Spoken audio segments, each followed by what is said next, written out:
Natašica.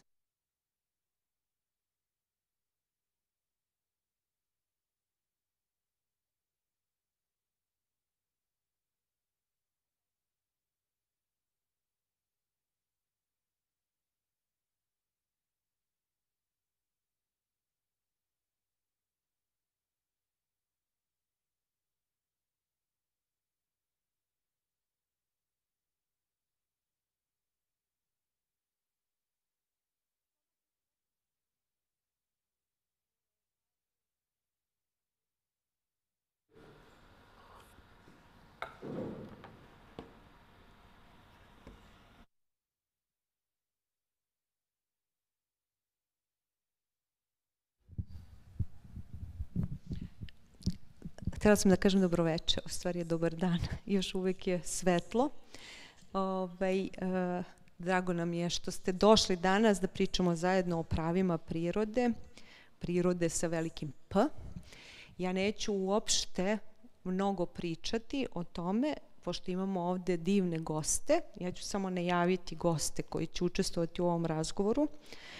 To su Zoe Lujić, Balkanski centar za prava prirode, Gary Friedlander, Earth Law Center, Nataša Panjković Janković, Earth Tribe, Balkanski centar za prava prirode, Aleksandra Velimanović, Balkanski centar za prava prirode, Nimbus Loznica, Mirjana Đurđević, Udruženje građana Ne dam Nudau, Majdanpek, Jakob Kukula, inicijativa Špre Berlin ili reka Špreja iz Berlina.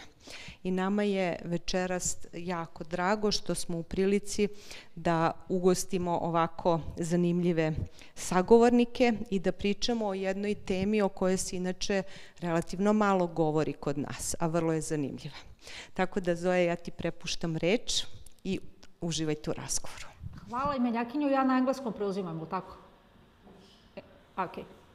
Hi, good evening everybody. I hope everybody here speaks English or at least understands it. I know some of you do.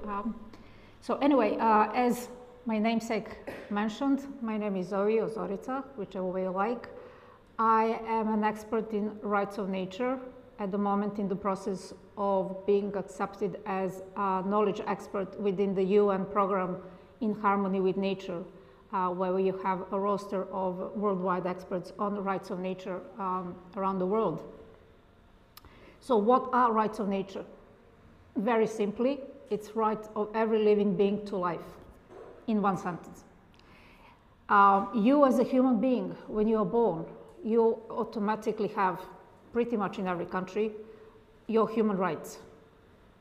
Just because you're human and you exist, you live. However, that same privilege is not extended to the rest of 8.7 million other species. I have heard arguments saying that, well, we already have environmental law, why do we need rights of nature? So let me make a distinction here. Environmental law is a human construct. It's an agreement between humans on how we will handle something. Environmental law, as it is in the Western world, is just a management of harm. So you can harm nature a little bit more, little bit less, and that's why you have protection of first, second, third, whatever degree. And it's a concept that I personally do not understand, because something is either protected or it isn't. You cannot say, well, this forest is protected, but we're going to cut here, poison there, build here. It's very hypocritical, because living beings are seen as objects, as something that you control, something that you impose your will, your interests on, and you just, depending on whoever is in charge, you change the rules of the game. One example, and it's not really environmental law, but it's telling on how these things work, is if you remember a couple of years ago, aflatoxin in milk. I remember that it was allowed biologically or medically up to 1.3 whatever units it was. And that's the limit after which it becomes very unhealthy. At some point, there was about 1.5 of that particular toxin in milk. So what did the government do? They just raised the limit legally. even though factually it was harmful.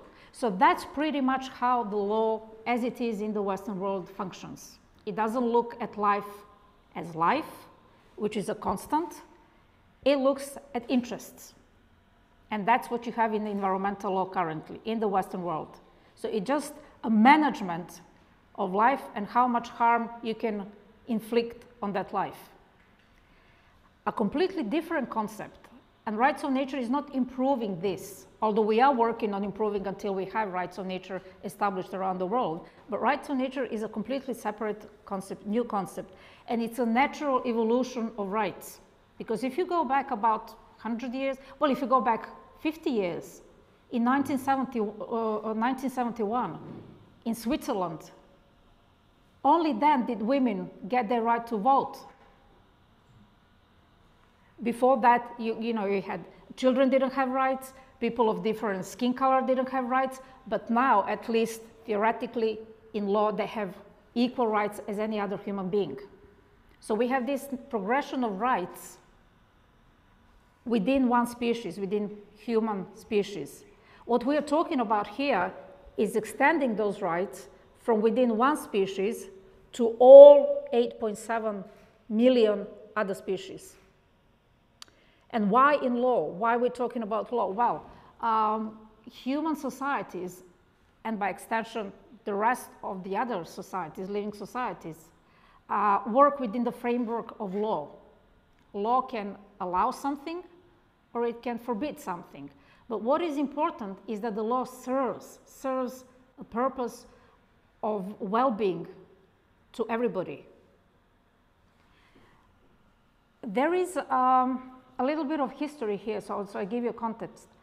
In 1972, in Sierra Nevada Valley, which is a very, very rich biodiverse rich valley in Nevada, with sequoias, and there's a sequoia park there.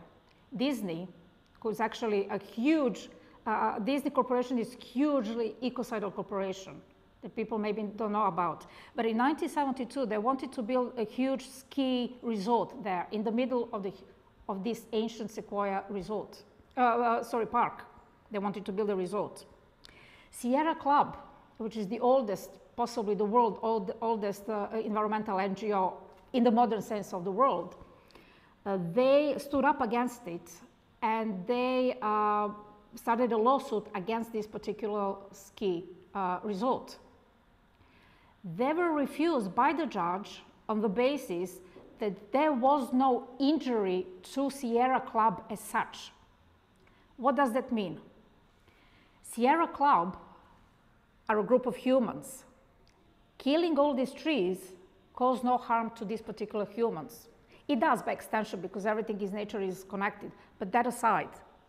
And the judge on appeal, the last judge who had to uphold that particular verdict, said maybe objects as they are seen now, so natural entities, trees, forests, rivers, whatever it is, maybe they should actually be subjects in law.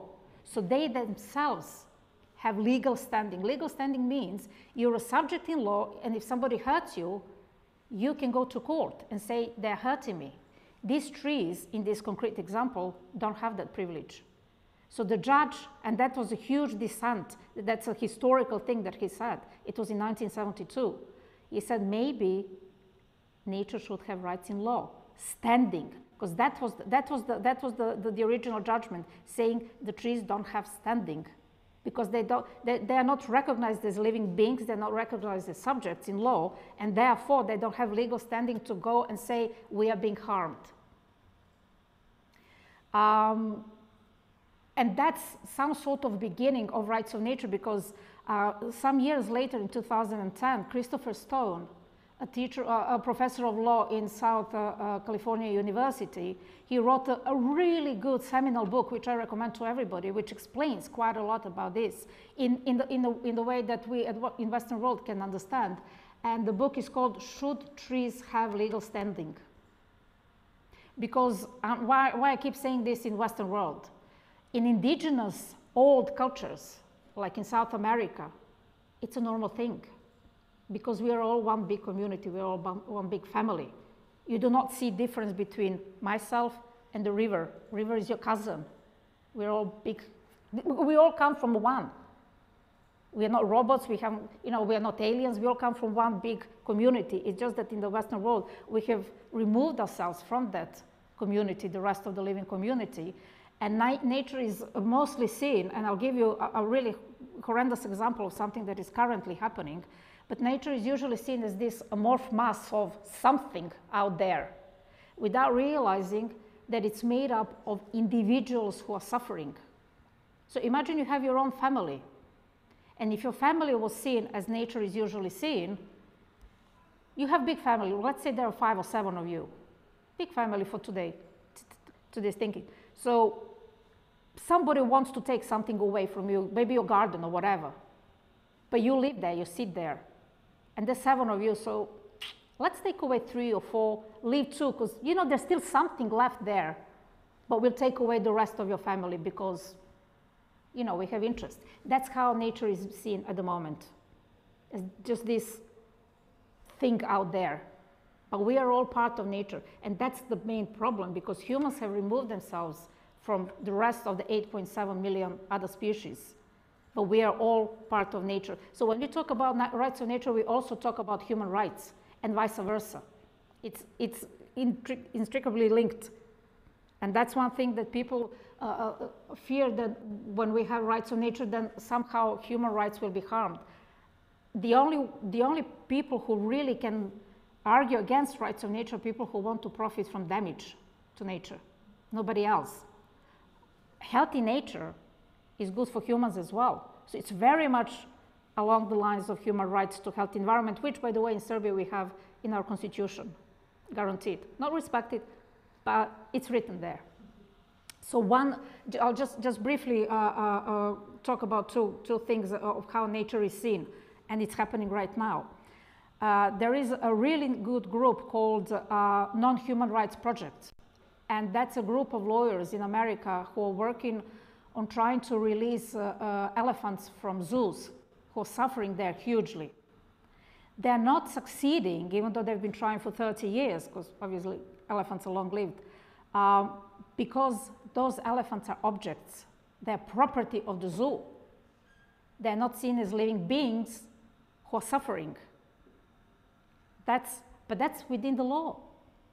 It's against their right to life, their right to freedom, but it's within the current law. So that's one example of the difference between. The other example, and this is really horrendous example, and I'll wrap it up here, just mention briefly about the rivers and why we're talking about rivers, is the case of wolf. Currently, wolf, up until 6th of December last year, wolf had strict protection under the Berne Convention. A Berne Convention is concerned with flora, fauna, and wild habitats conservation under the Council of Europe. Because of political reasons, and purely political reasons, within the EU, and EU counts as one delegate within the Berne Convention standing committee, for whatever reason, they want the wolf delisted.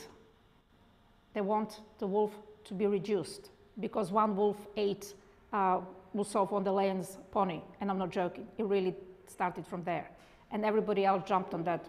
Big agricultural landowners, they hate wolves, which is ridiculous, because here's the comparison. There is only 20,000 wolves left in entire Europe, as opposed to 80 million of sheep and goats. I'm not even going into cows. Wolf accounts for 0.065% of all non-slaughtered goat and sheep. And for that tiny, tiny percentage, this persecuted animal is now going to be slaughtered en masse. Because under the EU pressure, Berne Convention has reduced, they voted illegally without respecting any due process, without their own law, their own preamble, and without listening to science. They voted almost unanimously. Only five countries were against. Serbia obviously voted for, even though the rest of the Balkan countries voted against. We always vote for killing. our ministry, just so you know, because I'm quite a lot in international waters, and our ministry always votes for killing. And now it was confirmed on the 6th of March. On the 7th of March, EU was already ready to reduce it within the Habitat Directive.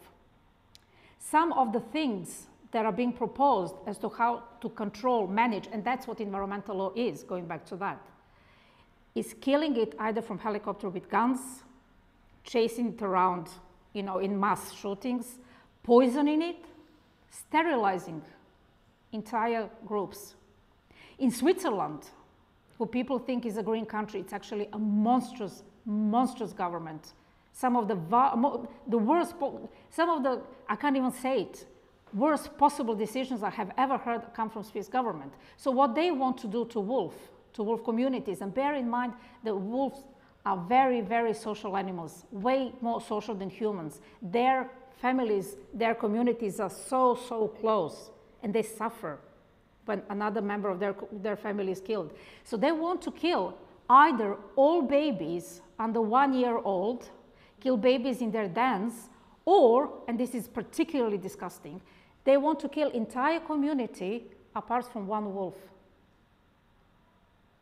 Now, some 200 years ago, there was this, let's call him scientist, who strapped down a dog on a table and was cutting dog's ears and legs and a tail, obviously without anesthetic, so the dog was screaming. It was considered back then that these screams are something similar to when furniture, you know, when you move it and it squeaks, because people back then didn't think animals feel. But that was 300 years ago. We're talking here 2025. None of these delegates for 1 second stopped to think the anguish they will cause on those wolves. Not a single one of them, because they see it as property, as things. And that's the difference between environmental law and rights of nature. Why rivers? Friends are here. So just briefly, why rivers, and then I'll let you hear the rest of the people here today. Rivers are some of the first entities that have been granted rights of nature, starting from Wanganui River in New Zealand 10, 12 years ago. The first country that ever introduced rights of nature was in Constitution in 2008, and that was Ecuador. And that's the best way to have rights of nature in law, because obviously Constitution is the umbrella law, and then it covers entire nature. But you can have it regionally, you can have it municipally, you can have it locally, or, and this is the most often case, you can have it on the basis of an ecosystem. And the first ecosystem that was granted in a special way was Wanganui River in New Zealand. And that has started really this fantastic flood of similar initiatives around the world, because then you have a Trato River and that's a different way of how rights can be granted. That's a Trato River in Colombia, where a Trato tribes have come together and they united against a Trato River pollution from a mine.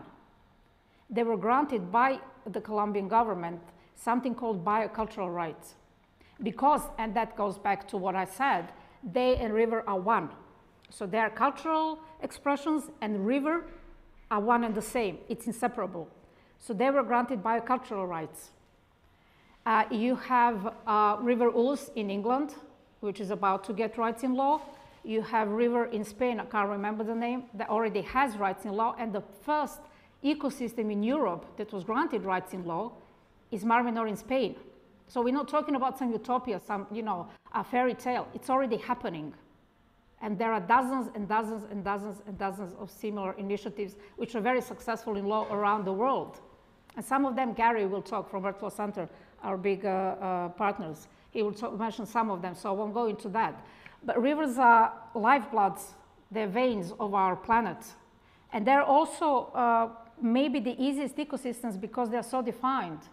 You know, this is where the river is born. This is where the river flows either into sea, another river, or ocean. And, you know, it's got its flow. So somehow it's easiest to connect to it. It's easiest in law maybe to define as opposed to some other ecosystems. But in any case, it's the rivers who have been granted the most rights of nature in law around the world. Now we've been working with Earth Law Center, our partners, on the national proposal of the rights of rivers, which we hope to have ready at some point, with a huge stumbling block being human behavior. We have already transposed it into Serbian legal system, but the way it functions is obviously a river can go to court because it's a river, but human family can go to court on behalf of the river. And we are working very hard to define how that will function precisely so it doesn't get co-opted, because anybody has the right to take whomever who harms the river to court. But not everybody can be the guardian of that particular river. And we are in the process of fine-tuning that definition, so there is no problem, because I've already encountered quite a lot of problem in the past 7-8 years I've been talking about it here. But Nataša will talk a bit more about that. I will hand it over to first Gary Freelander. He is a lawyer from Earth Law Center, and he's been helping myself and Nataša transpose this proposal into Serbian legal system. So they will talk about that. Then Aleksandra from our team and from Loznica, from Nimble, she will talk about the start of the initiative of Raca River Drina, which is incredibly endangered. Mira, who you've seen already here, she will talk about River Pack. And then we will have Jakob Kukula from Berlin, and they're working on rights of River Spree, yes, there, to connect it all. And then we can have a chat if there's anything you'd like to know further. So I'll shut up here, otherwise I can take over the entire evening. And I'll let Gary speak. Thank you. Can you see my screen? So,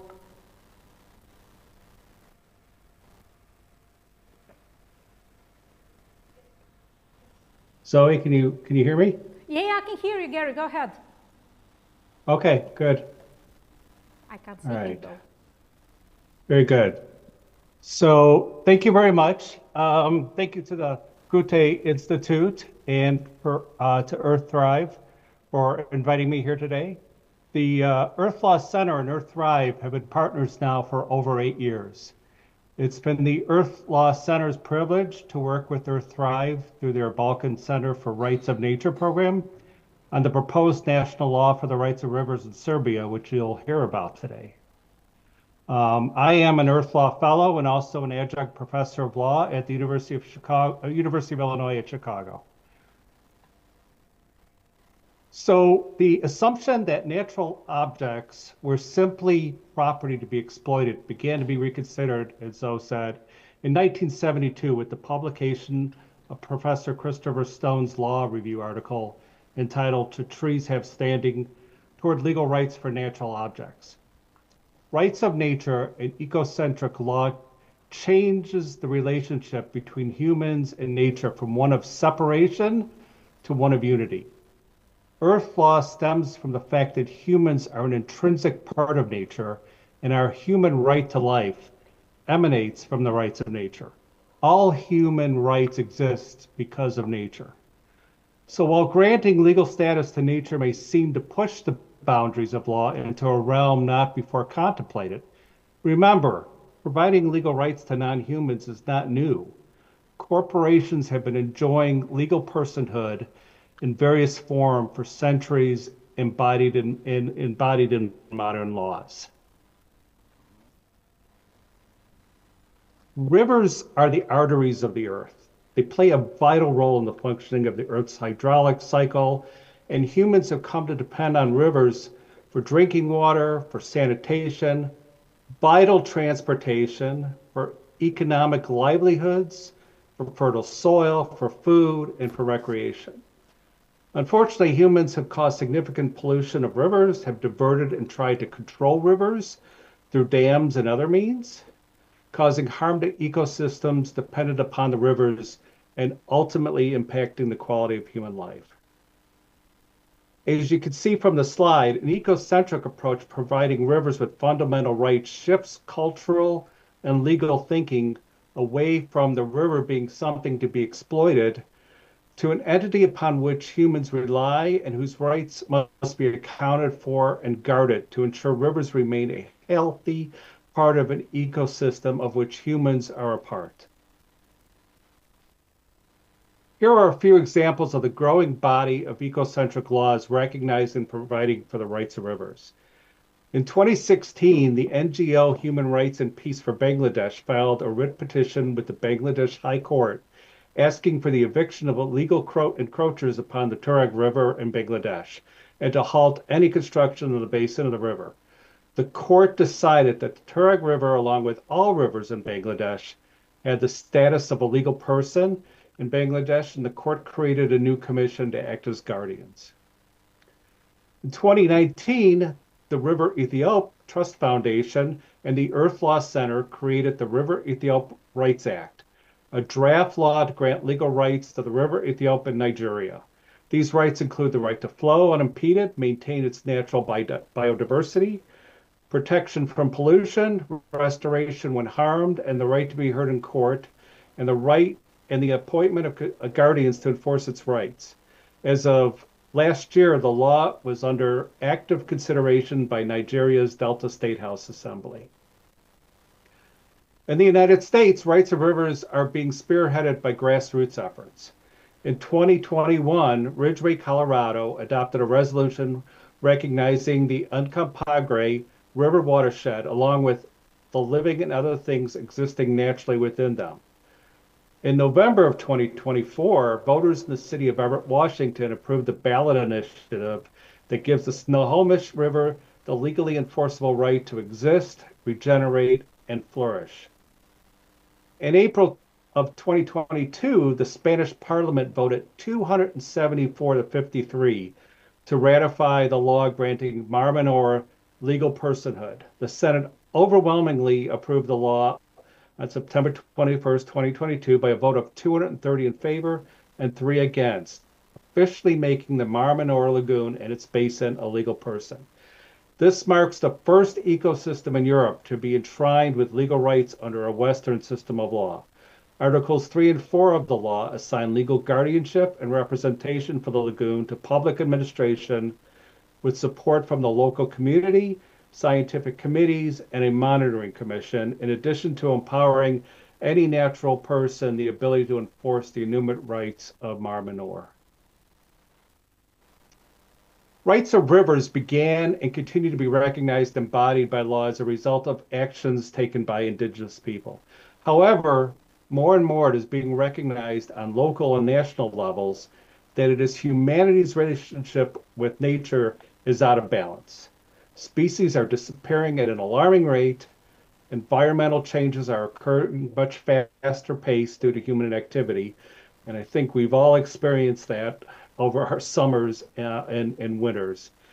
Humanity is part of nature and a global ecosystem. The rest of nature is speaking out. It's just that we're only beginning to learn how to interpret what it is telling us. Along with the United Nations, more countries are recognizing what nature is telling us, and that by ensuring ecosystems' basic rights, we help to ensure our own health and prosperity.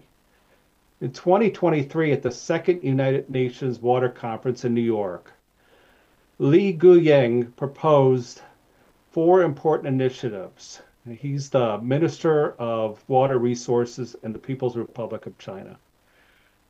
He proposed the initiatives which include the need to respect the rights of river and nature, regard rivers as life forms, construct river ethics, maintain the healthy life of rivers, and realize the harmonious coexistence of people and rivers. Serbia now has an opportunity to become a world leader in eco-jurisprudence by being the next country in Europe and the first in the Balkans to recognize the right inherent to rivers, to ensure their health, to restore harmony between its citizens and the incredible nature within its borders. I thank you again for the time to speak with you. It has been an absolute honor to work with Earth Thrive on this initiative, and I'll now turn it over to Nataša.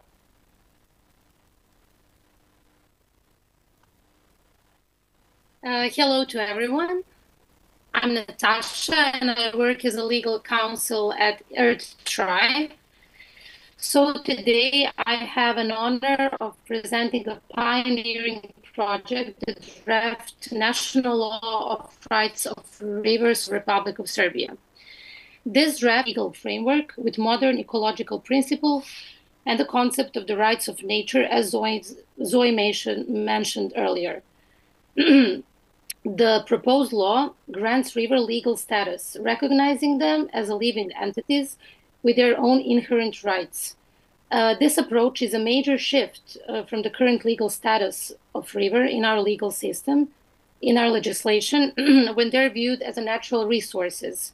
So when we speak about inherent rights, we mean the river's rights to flow, the right to be protected from pollution, the right to regenerate and be restored, the right to sustainable groundwater renewal, the right to preserve the national biodiversity, and the right to perform vital functions within its ecosystem.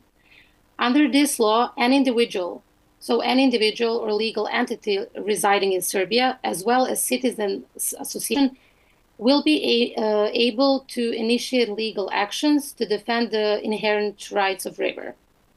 So in practical terms, this means that rivers, as legal entities, can become parties in legal proceedings, and both public and private entities will be legally obligated to respect their rights. To ensure these rights are protected effectively, the law introduces the concept of legal representatives for rivers. There also can be called like legal guardians of the rivers. That is an entity responsible for representing rivers in legal proceedings. So we have a great challenge is to determine how this body of legal representatives will be established and how we can ensure it works without misuse or corruption. So for us, it is crucial to include the local community members, the non-governmental sector, and we need to have a state in process. So we need to find a way how to define this body. So to address this issue, we are working with Eduardo Ortuña. He was the one of key authors of the Spanish law that granted legal status and protection of Europe's largest saltwater lagoon, Mar Menor. Mar Menor, as everybody also mentioned, is the first ecosystem to be granted personhood in law in Europe. So as Eduardo emphasizes, the concept of legal guardians for rivers, lagoons, and lakes is still in development. So this is completely new legal instrument that we are working to find the way it works. It will take time in that discussion and creativity to shape it into an effective and transparent model. Currently, there is a proposal still under consideration to establish 3 separate bodies to ensure the comprehensive protection of rivers. First would be legal representatives, and then advisory board and scientific committee. Those 3 bodies will work together. So the legal representative, the first body, will consisting of 2 members from local communities, from NGOs, and from government. Advisory board will be body of legal, ecological, and conservation experts, and scientific committee will be independent scientists. Another idea being discussed is that when there is sufficient evidence that rivers' rights are being violated, a court could require the government to appoint legal guardians in a way that I described before. So we are hoping to be able to finalize this draft in the coming months, based on which we will be working on drafting local river rights laws for River Pek and Drina, and potentially one other river which we'll be announcing in a due course. So that would be all from me. Thank you everyone for listening me, and good luck for all of us to save the rivers.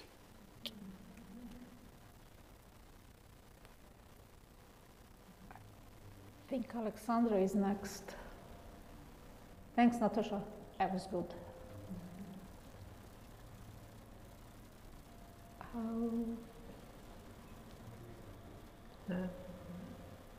Hello. I hope that you see my screen. Yes. My name is Aleksandra Velimanović, and as Zoe mentioned, I am over 25 years in civil sector, first in Nimbus, and now together I am with Zoe in Earth Tribe and this Balkan Center for Rights of Nature.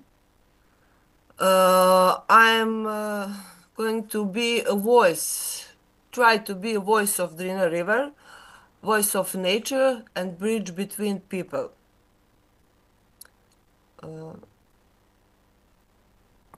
Okay.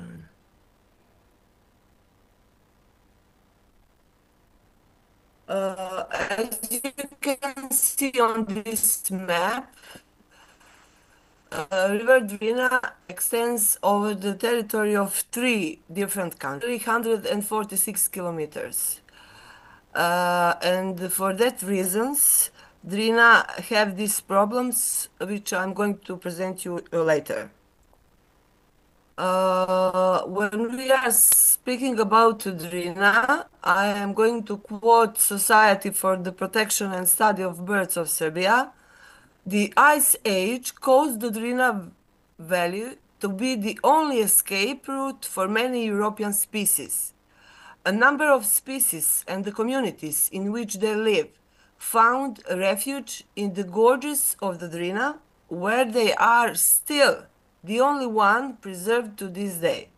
Therefore, the Drina with its wildlife represents the most important refuge in the Balkans. On this slide you can see biodiversity and protected areas in this basin. The basin has a very complex and high diversity of ecosystems and still hosts many species and habitats of outstanding ecological value and unique importance for biodiversity. I apologize for reading because those are data and I don't want to make some mistakes.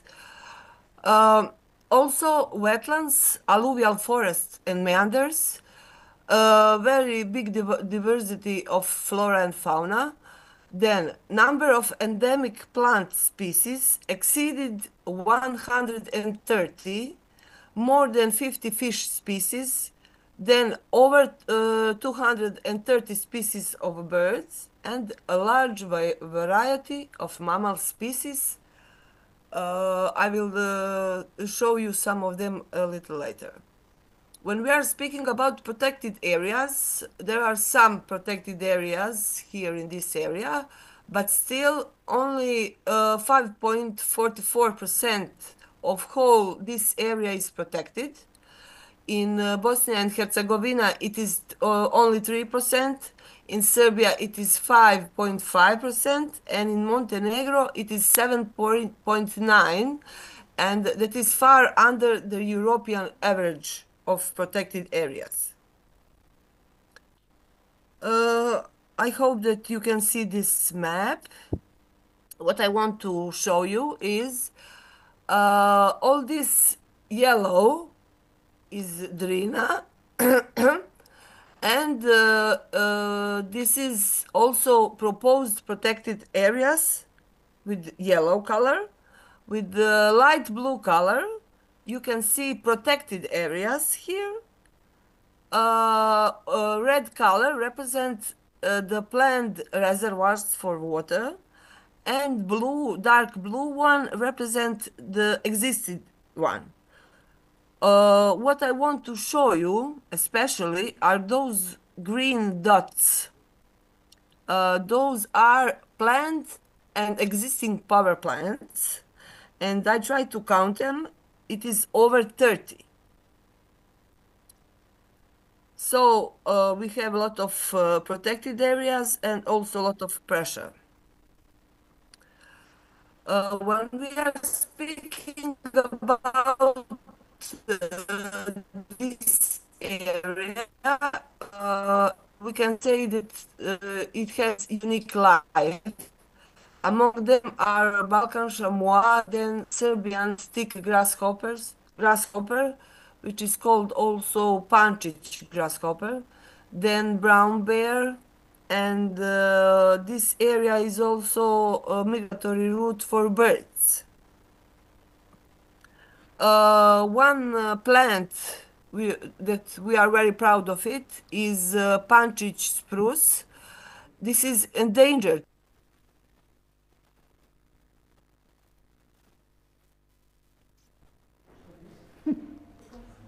It is, in evolutionary terms, the oldest living tree in Europe. Down on this slide, you can see some of the species, endemic plants that are present here in this area. Also, I want to point out that there are bats also. We have confirmed that there are between 30 and 32 species.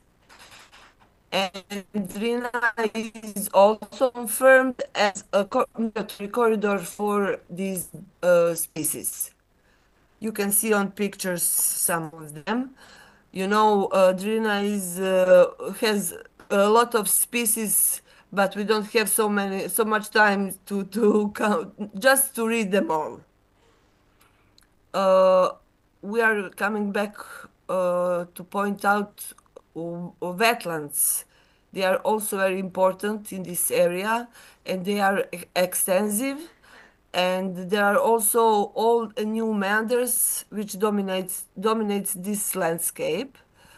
Why wetlands are important for us? Because they are home to the most important habitats on the continental scale. They are the source of life. Those in our strategy, which is called National Strategy of Water Management, on the territory of Republic of Serbia until 2034, Drina, and this area is labeled as strategic source of life. They want to call a resource, but we are not call it resource, we are call it a source of life, because it is for all living beings. Also, Drina is a source of, I already mentioned, water, food, building materials, and everything else. Wetlands are also important because they help us in flood control and in fight against climate change. But these ecosystems are not adequately protected in all these countries. So I'm giving you only the reasons why we want to introduce rights of nature in Serbia. Then I want to speak about pressures on nature, human pressures. First, it is plastic waste. You know, we have everywhere in Drina this floating island of waste. Then we have communal, agriculture, and industrial untreated wastewater, which negatively affect water quality and biodiversity. As you can see, we have dead fish, and also you can see Drina is red. Usually she is green. It is green. In Serbia, Drina is her. That's why I can say sometimes instead of it, she. I'm sorry.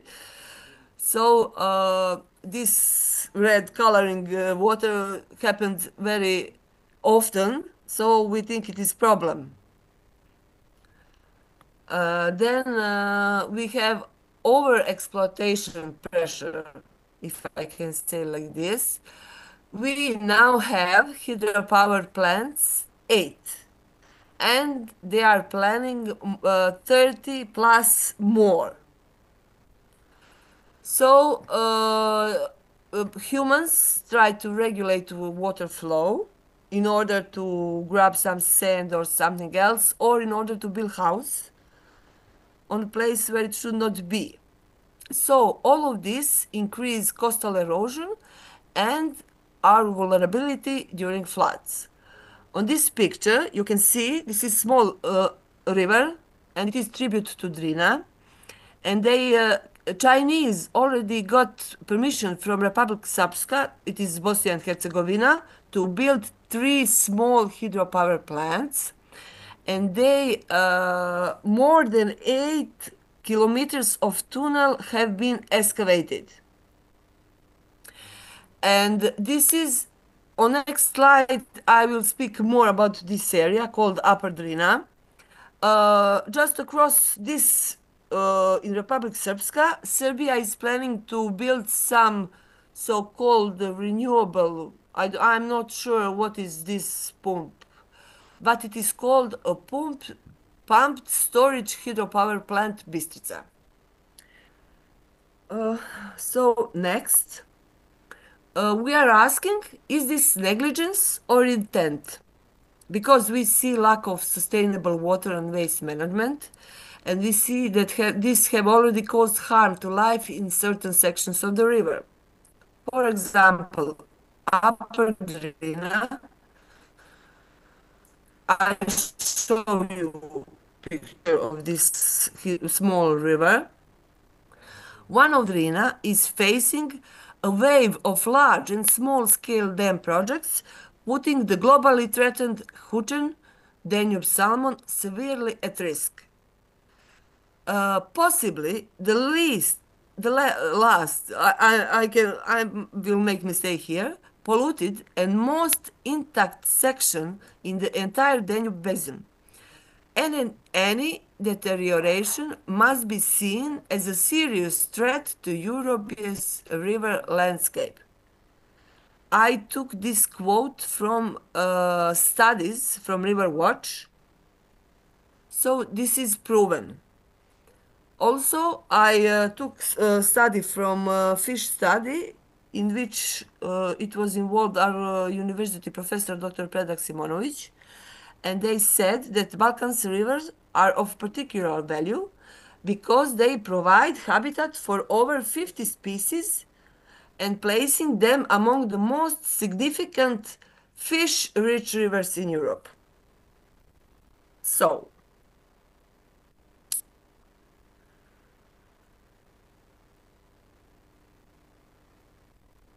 what we are proposing to change and our behavior.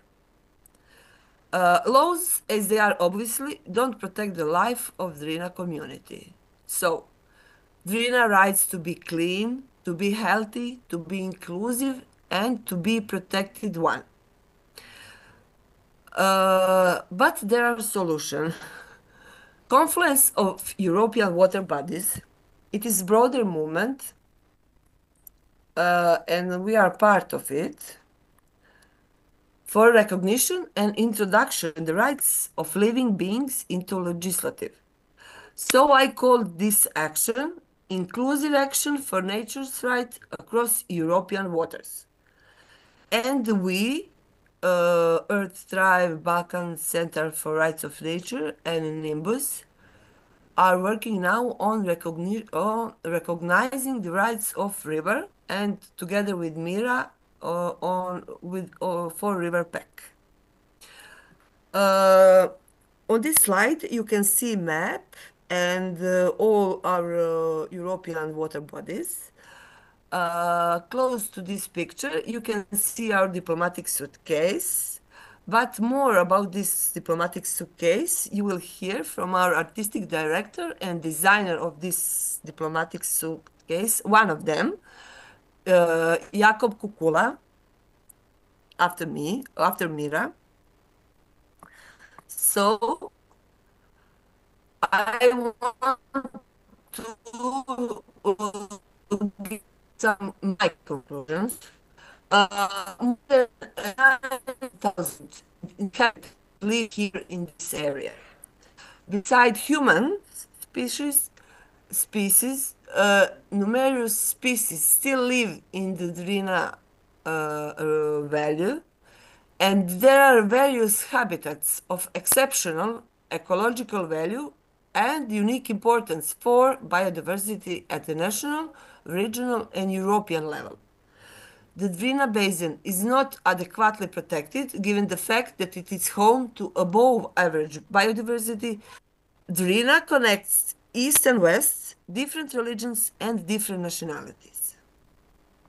And for the end, I would like to take this opportunity to the Goethe-Institut and Culture Moves Europe for approving mobility project that allowed Drina and me to be present at our conference in Venice last year. If we have time, I have... Zoe, do we have time? Yeah, go for it.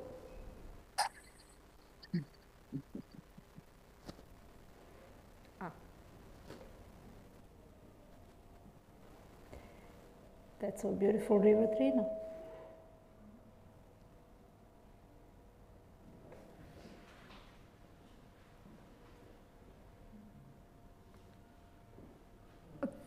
Thanks, Alexandra. I reckon that's the last one. Miro, are you there?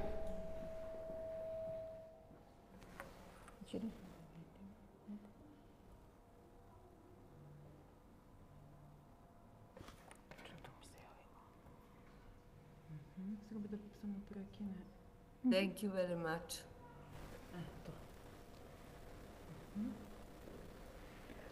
That's Alexandra.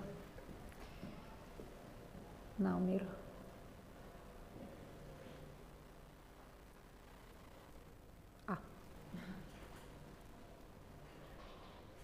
May I begin? Please do. Okay. So I cannot see everything, so I apologize.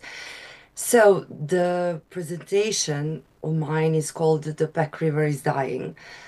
This is a call for justice, memory, and rights. And first, I would like to say something about me. My name is Mirjana Đurđević, and I speak today not only as an activist, but as a citizen of Majdanpek, a town that once lived in harmony with its river.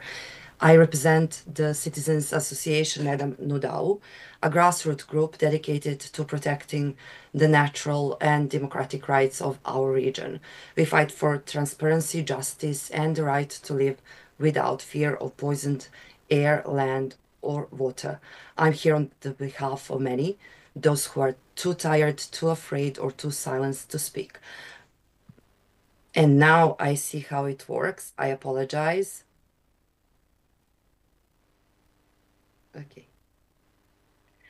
The Peck River. The Peck River, flowing for 129 kilometers through Majdanpek, Kučevo, Golubac, and Veliko Gradište, is one of eastern Serbia's most significant waterways. It is formed by the confluence of Mali Pek and Veliki Pek, and eventually flows into the Danube, making its protection not just a regional but a national issue. For generations, the Pek was clean and vibrant, used for fishing, swimming, farming, and daily life. Its banks witnessed childhood games, family picnics, and riverside traditions passed from one generation to the next. In both practical and symbolic terms, Pek was life. Historical context, a river with a wound. The environmental problems surrounding the Pek River are not new.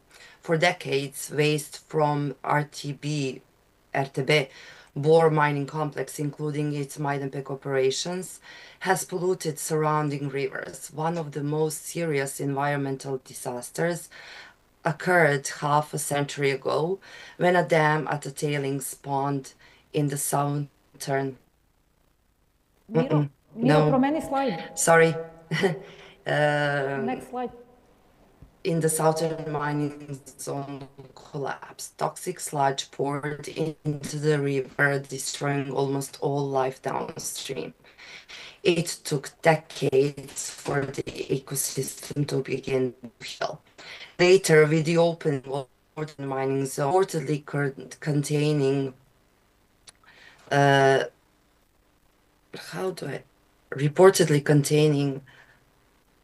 just a second. Reportedly containing 2 million cubic meters of wastewater filled with toxic substances. The river, always at risk, became increasingly endangered. And the arrival of Zijin and the ecological incident happened in 2021. So let me say something about that. In recent years, the state-owned mining enterprise was sold to Zijin, a Chinese multinational company. While the company promised investment and modernization, what we got was silence, contamination, and fear. In March 2021, a new ecological disaster occurred. Uncontrolled discharges from Copper Lake, Bakarsko jezero, polluted the Malipek, Little Pek. The volume of wastewater was so massive that the river physically could not contain it. Instead of being a living stream, Malipek turned into an industrial sewer. A large pipe system visible near the former Veliko Srebro facility continuously releases untreated fluids into the river. The smell, the color, the absence of wildlife, everything points to ongoing impact pollution. We have to say that there were investigations, and I have to say something about the work of Ekološki odgovor. So, due to the inaction of government institutions, civil society organizations stepped in. One of them is Ekološki odgovor, that means ecological response, which conducted independent water and sediment testing at multiple points along the river. And you can see what it said, what results were. Copper concentration was found to be 17 times higher than the legal limit. Arsenic was 3.5 times above the maximum allowed level. Lead exceeded the limit by 2 times. These levels pose a direct threat to human health, biodiversity, and agriculture. And the pollution flows downstream into the Danube River, which supplies drinking water to millions.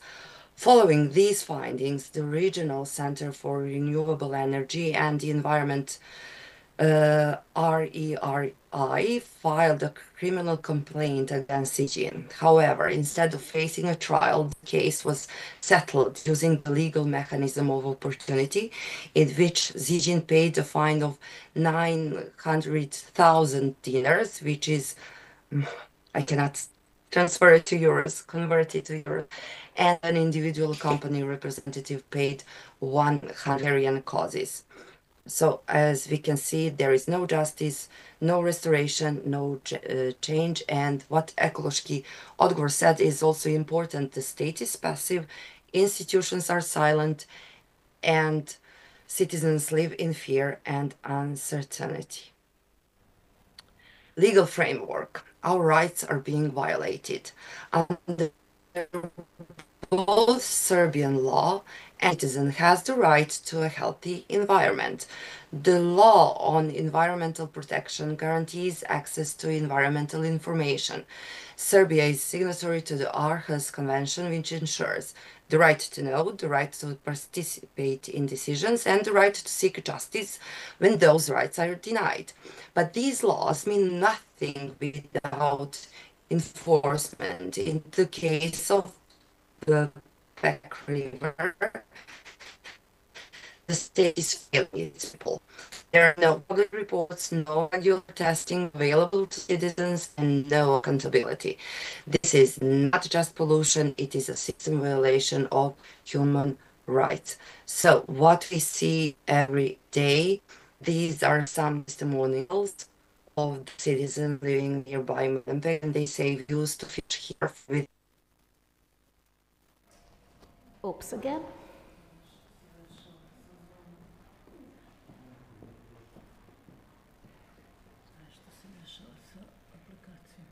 Ne, internet danas ceo dan groza. Ja sad nisam platila taksi, ne mogu se priključiti da platim karticu. Ne radi.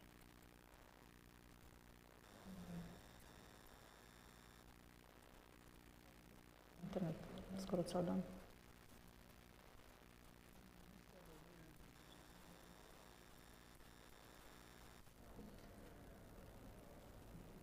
Na streamu ide i dalje? Evo ti.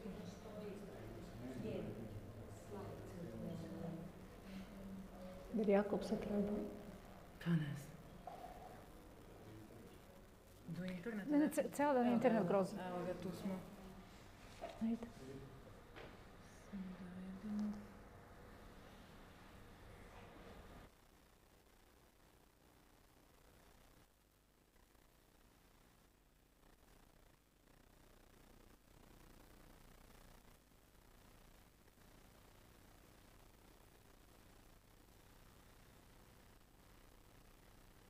Miro, are you still there?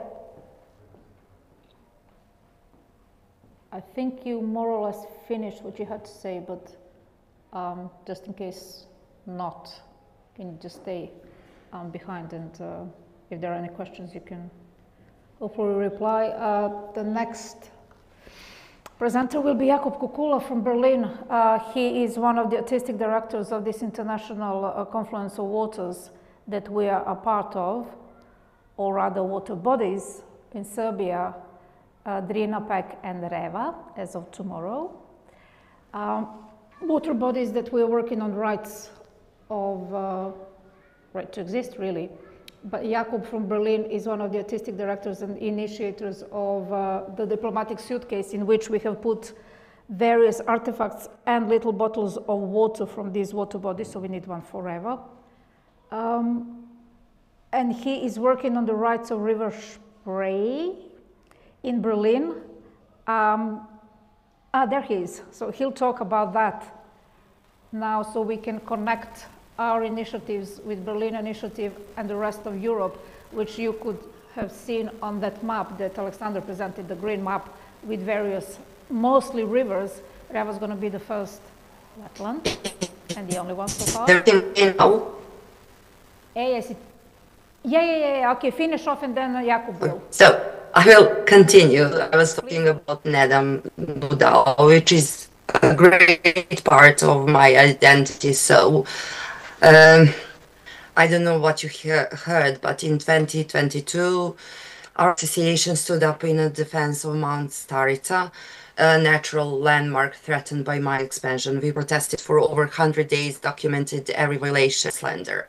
We were even falsely charged with spreading hate.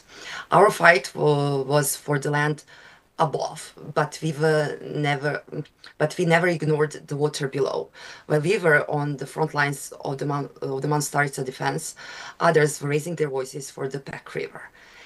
And concerned residents, local environmentalists, and independent experts sounded the alarm about the pollution, submitted examples, and urged the authorities to act. Our struggles were different, but they are connected because the same forces endanger our mountains, our rivers, and our rights. Our struggles were different, but they are connected. We may not have led the Pek protests, but we stand beside those who did, united in one goal, to defend the land and water that define us. We never stopped, and we have to always say what we demand. We demand immediate halt of all illegal and polluting discharges into the Pek River, transparent, independent, and regular monitoring of water and sediment, full public access to all environmental data, restoration of the river's ecosystem, accountability for all institutions that failed to act. More and more communities worldwide are recognizing that rivers deserve legal protection as living entities. We support the idea of granting the Pek River legal personhood and to be defended in court, because if the state will not defend its people, perhaps it will listen when the river itself speaks. That's why we are working with Balkan Center for the Rights of Nature to ensure that our river community member is respected and protected for the benefit of all beings. So I have to say that I'm not from Majdanpek, but I've been living here for the past 70 years. But what I learned from the people who are born here, I learned that the Pek remembers. It remembers laughter, stories, songs. It remembers children swimming, fishermen at dawn, women washing clothes. It remembers being alive. And now it carries silence, it carries shame, but it also carries hope, because we are still here and we still care. We will fight for the Peck River, for its past, its present, and future, because a river that remembers is a river that deserves to live. Thank you so much. Thanks, Mira. This was beautiful. Really poetic. Our little pack deserves it. Thank you so much, Mirjana, and thank you so much, everyone, to be here today. I'm very happy to see people that care come together on this important topic, and it was really inspiring to listen already to what you have said. It's really sad to see what is happening to the Peck River. This looks very, very bad. But also to Rina, let's hope for the best and work together to make things differently. I think rights of nature is a very good way to move forward. And Zoe invited me today to speak a little bit about our Spree project in Berlin. And we know each other from the Confluence. And the Spree project came out of a master thesis from my design studies, and I wanted to give voice to the river, because I was born in Berlin and I realized I don't know much about the river and the ecosystem, and I wanted to give my artistic and design skills to this topic of ecology and specifically to the river. And since then, the river keeps giving me new ways to help and engage. So the result of this was a website where you can collect stories, historical knowledge, projects, but also future visions about the river. And there we have these water sensor buoys that we are currently developing further, and is to deploy them here, and you get the water quality visualized, so the river can kind of speak up and say, hey, today I'm doing great, or today is not a really good day because of these and that parameters. And funding based, so it's growing in step by step. Yeah, so we also have these issues with pollution, of course, from the city, but also from landfills. It is not as bad anymore, but of course the situation could be much better, and especially the potential of the river within the city could be way could be such a better release to go swim in the river. And 100 years ago, there were a lot of swim houses everywhere, and it's just yeah, it just shows our relationship to this ecosystem that gives us so much every day. So this is my goal to change that. And in workshops, we asked people what could be a future you dream of to live in Berlin, and the river is more health, and there's more other species also having a better habitat. So a lot of people obviously said it must be greener. It would be great to have more ways to access the water, because we only have a very, very few spots in Berlin where you can actually go close to the water, and you're not allowed to swim. And yeah, most of the time it's okay to swim, and then sometimes it's just really nasty because Berlin is built with very old sewage systems from around 100 years ago, and then in summer it gets really nasty, and for the fishes it becomes very dangerous. So there's a boat that pumps oxygen into the river, and that by night. So the idea of the buoys was also to pump oxygen into the river. Yeah, so with this Spreevision, we called it, we had an exhibition also, and we came together and showed people in river walks the future vision. We designed this workshop, and we talked a lot about the river and how it is doing and how it could be better. And we invited a lot of people into the exhibition to come together, and there were about 30 artists joining to give different perspectives on water. And for example, here we have an artist who builds habitats for amphibia, artist working with dancers together. They were doing a performance on hydrofeminism, so the idea on how water is a very connecting element, and it connects all of us together, and it's a very strong field to me for engaging with thought of how we are all also water bodies, and also in the confluence we have this very strongly. So this was the performance with the dance collective on this theme of water. We also had like a little satellite in the Spree where we did water meditations, also on the theme of how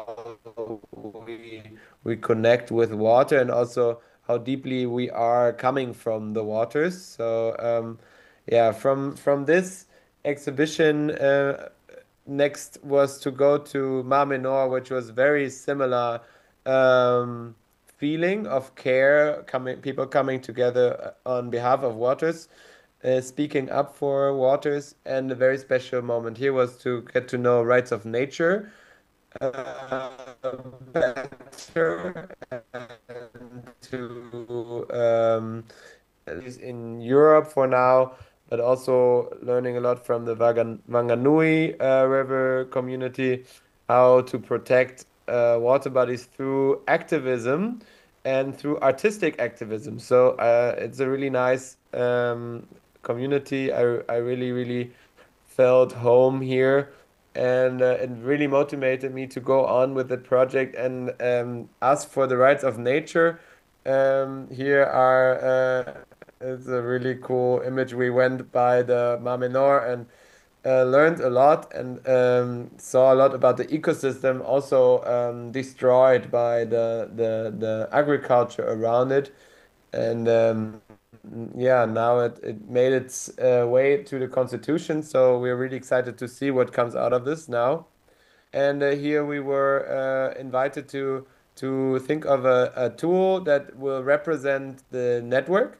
And here, for example, are the River Sisters, and speaking about their way using fashion to protect rivers. And we collected every water body within the suitcase with a little water sample, and everyone could bring also a narrative object to the suitcase, and the suitcase is traveling through Europe now and speaking up for our ideas on rights of nature and onboarding new water bodies.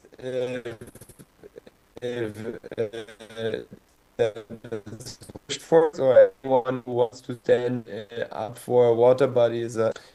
Yeah, it's proclamating and introducing to these ideas that we are working on together here. And yeah, last year we met in Venice, hosted by Pietro and TBA 21 to come together again for the confluence. This was really amazing, and we were able to join more waters in the suitcase. So the suitcase now is in Lisbon, and in the Museum of Modern Art there, and we hope we can gain more traction and people that are supporting also Portuguese waters, as well as just sharing these ideas. And yeah, so coming home from the confluence and being really inspired by the rights of nature ideas of this network. Also, the Embassy of the North Sea, they did a moot court, so it's like a constellation of, okay, what would it be if the North Sea would sue the Dutch political sphere. So I was really inspired by this. I wanted to have this as well for the Spree. And in a activation, in a panel talk, Emanuel Schlichter from the Rights of Nature movement, which is a very big movement in Germany, joined. And in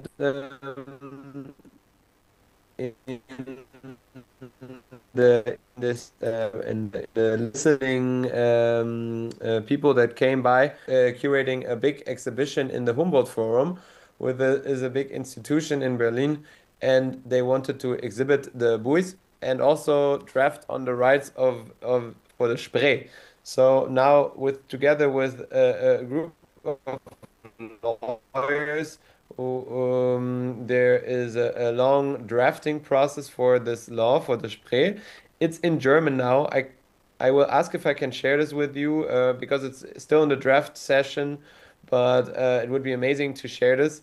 And I also plan to have the lawyers reflect on this process so we can share this, how to write a law for a river moment. This would be amazing to make this accessible. And we will also, in October, opens the exhibition. We will practice the law there in a constellation, maybe in a moot court as well. So I'm super excited for this. And yeah, also I would love to work further on the idea of the Spree Berlin platform.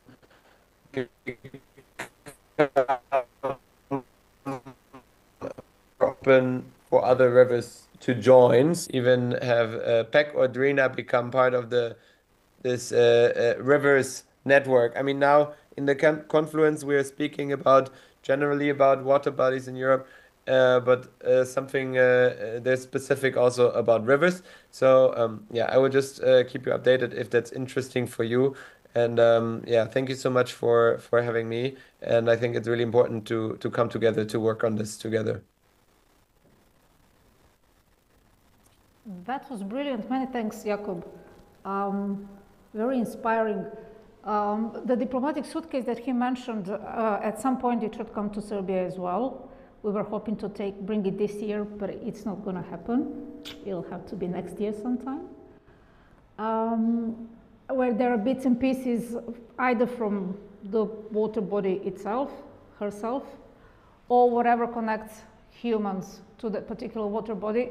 So we are planning a little thing for PEC, hopefully later this year, where we will have a ceremony. So with a little bit of luck, the diplomatic suitcase, which has started its life in Brussels, it was actually taken to the European Parliament. So people there, the parliamentarians got familiar with the content of that, and now it's traveling around Europe, and there's quite a lot of interest. And it's quite a big chunky thing with a lot of artifacts connected to water bodies of Europe. It is really a beautiful thing, and it's a beautiful way to connect to nature in general, but especially to water.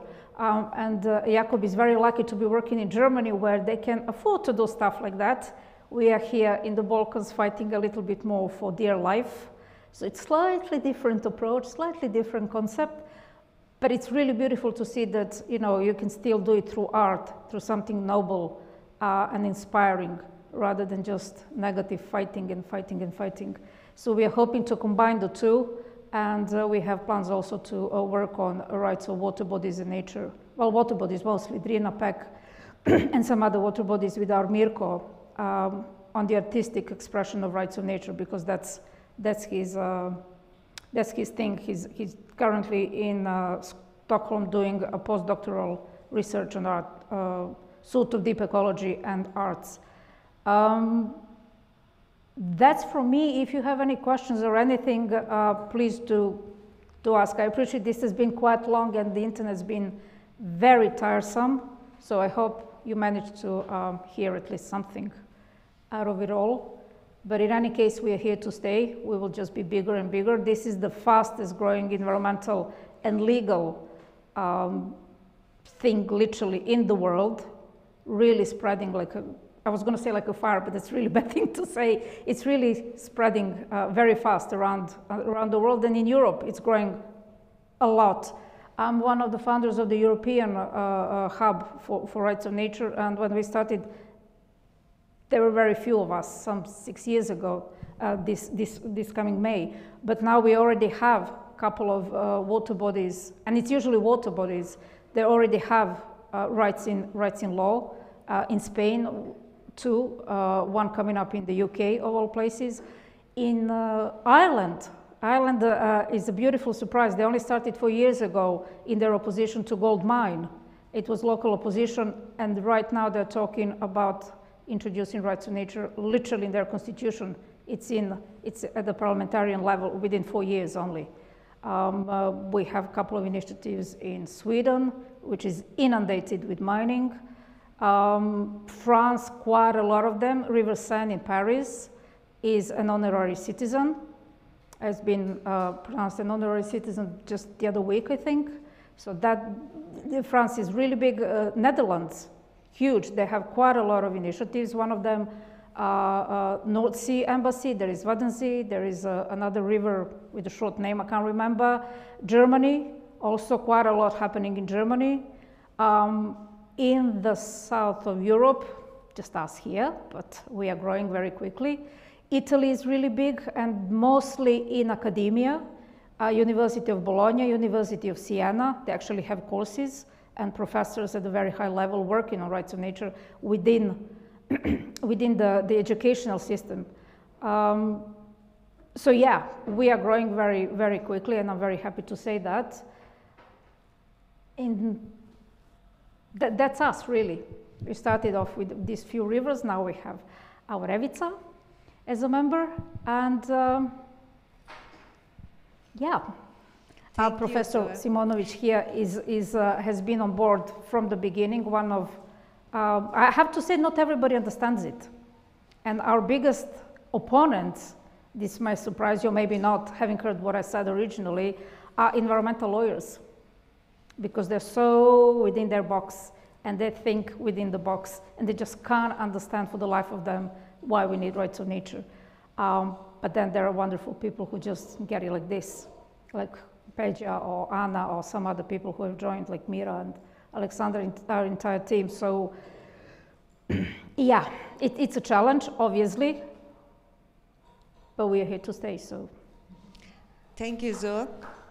I would suggest that we discuss, now we can continue to discuss informal. Yeah. Znači, želela bih da vas pozovem da nastavimo diskusiju i da pitanja postavljate direktno Zoe i da time malo razmrdamo i vas u publici i da prekinemo ovaj streaming na taj način. Evo, izvolite, ako imate pitanja, slobodno možete da postavljate. Jesmo na našem ili smo na... Možemo i na našem, možemo i na engleskom. Zato što... okej, da kažem Jakobu da... Ja mislim da može, mislim da bude neformalna diskusija. Ako neko ima pitanje za Jakoba, onda može na engleskom. To mogu ja da pokrenem.